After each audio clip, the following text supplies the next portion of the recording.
guys, it's your girl L just living. Welcome back to my channel. So today we're doing something a little bit different. It's Halloween, people, and I'm going to be bringing you some horror stories from travelers all around the world. Yes, so next up we have the Yosemite National Park murders.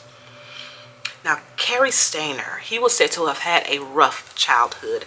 His younger brother Stephen was kidnapped and molested for 7 straight years before he was found. There was even a made-for-TV movie about him called I Know My Name is Stephen, and this experience, of course, was horrible for Stephen, but it clearly had a very dramatic effect on his brother. Now, Cary himself grew up to become a serial killer. He even confessed that when he was a child, he had dreams of murdering people. And listen to this, his first targets were his girlfriend and their daughters. That's who he wanted to murder first, but he chickened out. His nerves got the best of him. He decided not to kill his immediate family, but instead he started to target tourists to the area. Now, he was a native of the area, so he knew the area very, very well. And his first victims were a 42-year-old woman and her 15-year-old daughter. Yes, her daughter was 15-year-old Julie, and they also had a foreign exchange student, a 16-year-old foreign exchange student with them as well. Sylvina was her name. Now, in his confession, he confessed that he actually took a murder kit with him on his endeavors. He said he was having fantasies that were so intense. He knew exactly what he wanted to do and how he wanted to do it. He had rope, he had a knife, he had a gun, a freaking kit. They were staying in lodges. The way that he got into their room was he pretended to be a maintenance man, and that's why they opened the door for him. Once he got inside, he bound and gagged the 3 and put them on the bed as he planned his torturous murders. Now, his first victim was Carol, the 42-year-old mother. He took her into the bathroom and strangled her. He strangled her to death before putting her body in the trunk of his car. This while the 2 teenage girls were bound and gagged on the bed, having to hear their mother and guardian being murdered in the bathroom next door. Now, after he put the mother's body in the trunk of his car, he then the 2 teenage girls. He ripped their clothes off. This is what he said in his confession. He ripped their clothes off and raped them repeatedly, even trying to force them to perform sexual acts on each other. It's like, how freaking disgusting is this person? How? So he became very upset about the girls' unwilling participation after 6 or 7 hours. 6 or 7 hours, and they didn't want to, they were not participating, and he couldn't get it up.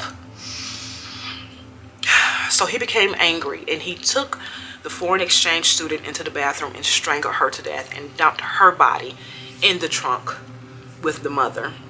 Came back into the room and continued to 15-year-old Julie. So after he finished with Julie, he took her down to a lake point near a lake somewhere, slashed her throat, and threw her body along the roadside. So after the killings, he then went back to the vehicle where the other 2 bodies were and burnt the car with the bodies inside. He set the car afire, burning the car and the bodies. After he did all of this, he wrote a letter to the FBI. You will not believe the message that he wrote on the letter. The caption of the letter said, "We had fun with this one. Evil." Now, this wasn't the end. He actually got away with these murders for a while, and he didn't murder again, or he wasn't said to have murdered again until 7 years later in 1999, where his urge to murder again came to a boiling rise. Now, in 1999, he was actually working at the lodge. I believe it's the Setter Lodge is where this was happening. So he was actually working there, and then he came across a naturalist. He came across a naturalist. Her name was Joy Armstrong, and she actually was working at an institute in the area, and she was by herself staying at the lodge, and in a nervous rage, he decapitated her. So Carrie, the murderer, has 4 recorded killings, and he was sentenced to life without parole. I still feel like that's too easy. There should be like a law that torture. If you know for sure this person is guilty, if you know for sure they did the crime so heinous as what these people that I've talked about today have done, they should be tortured. Tortured. They need to live and feel all the pain and more than what their victims felt. That's it. That's what I think. Alright guys, so that wraps up today's video. I hope that this was enlightening. I hope that this was made aware.